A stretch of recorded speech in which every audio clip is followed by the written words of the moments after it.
All right, continuing on to my look at DC's animated shared universe known as Tomorrowverse. Again, I came to it late and ass backwards. I'd already seen 3 of the films before I even realized it was a shared universe. So, Legion of Superheroes was the first one that I posted a review on. I could have sworn I reviewed the next one I'm about to do, but I guess I didn't. Probably thought about it and never got around to it. So, catching up on it, and of course, went back to the beginning with the Superman Man of Tomorrow. Wasn't so thrilled with that one. Then the second one, which was quite the leap in improvement. It was a really good film in Justice Society World War II. And now a big contender in Batman The Long Halloween Parts 1 and 2. Because it's a really long story, because it's a story that takes a whole year to tell. And, well, the comic book series did. Of course, this one is directly based on a popular series, The Long Halloween, which kind of, sort of works as a sequel to Batman Year One. Not that this is Year Two. There was a Year Two, but it doesn't fit at all, and I think it's largely forgotten.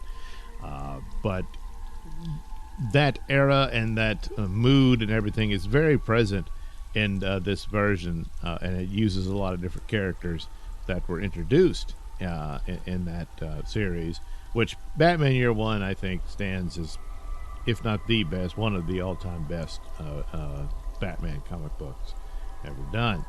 I think it's far superior to Dark Knight Returns. As interesting and fascinating as that title is, I think Year One beats it. So, but Long Halloween, I think, would have to work as maybe a couple of years later, or maybe Year 3 or Year 2 or Year 4 or something along those lines. Because, I mean, for the most part, the Batman Rogues Gallery make their appearances in this story, but they're all well established. Most notably the Joker. So, of course, Year One ended with the Joker, his calling card is left at the end. So he's out there. And it was never really told, as far as I know, as how that, other than, Dark Knight, the movie, tells you what happened. But here, whatever happened already did. He's well established and everything. I guess I always thought the Killing Joke tells you the story. He was the Red Hood, and then, you never really get to his first outing as the Joker. You just see him become the Joker in that. But, anyway. He makes his appearance here.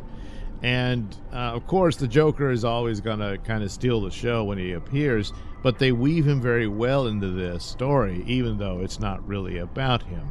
He's a member of Batman's Rogues Gallery, and their presence is the encroaching new era of crime for Gotham, whereas the old era, which was basically crime families in the form of the Falcons and whatnot, they were fading away. They were losing out to the supervillains, or rather costume villains. Of course, I suppose Poison Ivy could be considered a supervillain because that is a superpower. I mean, sometimes I think, not sometimes, a lot of times, it makes for great visuals and stuff when she's got all these vegetable monsters that she uses. But it really puts her on a higher level than most Batman villains. And of course, Batman wins, but how? I don't think he could. Superman could, but I think it's best when it's down to her abilities to control minds and whatnot by using the pheromones and all that sort of stuff. But it is what it is, and there's multiple versions of the characters. Sometimes Killer Croc looks, way more monstrous than he probably should, since more times than not it's described as a guy with a bizarre skin condition and stuff like that. But then again, you got Mr. Freeze. And then Man-Bat, he's a literal monster. So, and then, of course, Solomon Grundy, who makes his appearance here. So, all right, there's always been a supernatural element to Batman because, he's Batman. He dresses up as a bat even though he really isn't. But it's going to attract that sort of thing, and it becomes a part of the atmospherics of Gotham. Anyway, what was I talking about? Oh, yeah, Long Halloween. So Long Halloween has an advantage over the first two in that it's based on this popular story, so it's got a lot of that set into it. So it's kind of like, well, which one's better? Is Justice Society the best one, or is it Long Halloween? And, Justice Society was more of an original story told there. So, and it's kind of two different animals, but they occupy the same shared universe. So what are you going to do? So, in some ways, I think the movie kind of beats the comic book series. The comic book series, of course, has the mood and atmospherics is the main driving force in both versions here.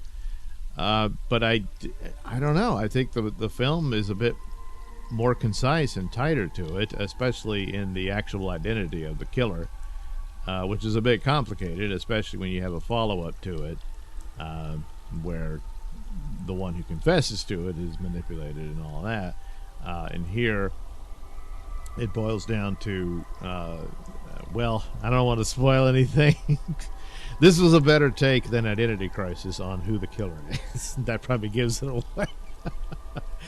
But it ultimately comes down to an origin story for Two-Face, but also the overall business of the Batman villains are replacing the old criminals, which is how Batman started. And it also displays, I wonder why all these weirdo freaks are showing up now that you've shown up. So it's a lot. Batman becomes Batman to fight crime because crime took his parents, and yet in his theatrics, in order to utilize fear against the cowardly, superstitious nature of criminals, he's created monstrous criminals. By default, he didn't intend to, but seems to happen, and so that appears to be quite the conclusion for Long Halloween overall. But, well, what are you going to do? He really likes being Batman, so... but a lot of it is, of course, horror elements, noir elements, and sadness, and a lot of loss, and what might have been, and connections here that you wouldn't have expected, and that sort of thing. A lot of this is borrowed for the Batman film that Matt Reeves did, just not as good. This two-part film did it much better, and I'm leaning more that it's probably a better conclusion than the comic book overall. The comic book has the power of Tim Sale's art, which is, very recognizable and stylistic, and it really captures the essence of the characters in that. It comes across very flat in the animated film, which apparently is the main standard for all of the Tomorrowverse films. And, well, that's what it is. But it works. It's fine for what it is. It's just not going to really capture the power that the artwork did in the comic book series. As for continuations to it, of course, they went on into two other volumes, which was, of course, Dark Victory, and Robin is introduced in that. And that really is more of a follow-up. The Catwoman story is continued. That's developed through these in Catwoman When in Rome. So depending on how long the Tomorrowverse lasts, then maybe they'll get to adaptations of those. I just don't know. And I don't know how well Long Halloween did. Because that'll tell the tale as well. But I mean, with the DCU, that initiative, if that comes to fruition, because there's been so much bad news lately for DC overall, that's a bit iffy, and especially if Superman Legacy flops, and I guess not. But of course, James Gunn says he wants to consolidate everything under one umbrella, and so going forward, animated movies would feature the DCU cast. So Corn Sweat would be the voice of Superman, and whoever they hired to be their Batman for Brave and the Bold would be Batman. And so with Tomorrowverse, I think heading to its own version of Crisis might be the end of it, and that'll be a short run of it. So by the time they get to that, I don't know if there'd be time to do an actual definitive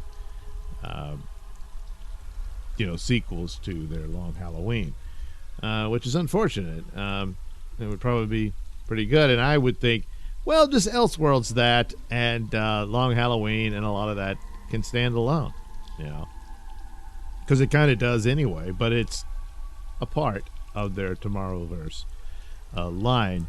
The same, what's his name? Ackles plays Batman. This Batman shows up in Legion of Superheroes and is in Warworld. So, it's the same guy. This version of him, anyway.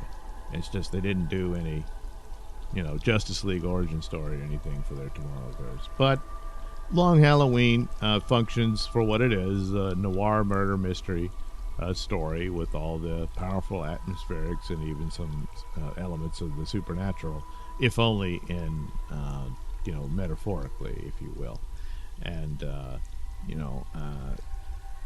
sad more so than horrific, even though there's a lot of horror in it. So, but again, as I've said in reviews of horror movies, sadness is often the ultimate horror.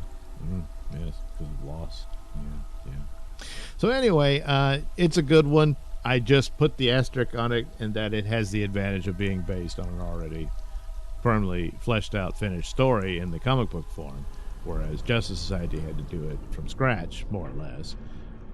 So they both were very good in comparison to Man of Tomorrow. They both versions greatly outdo that one, which is unfortunate because I just don't understand why people keep stumbling around Superman. Why can't they do him justice?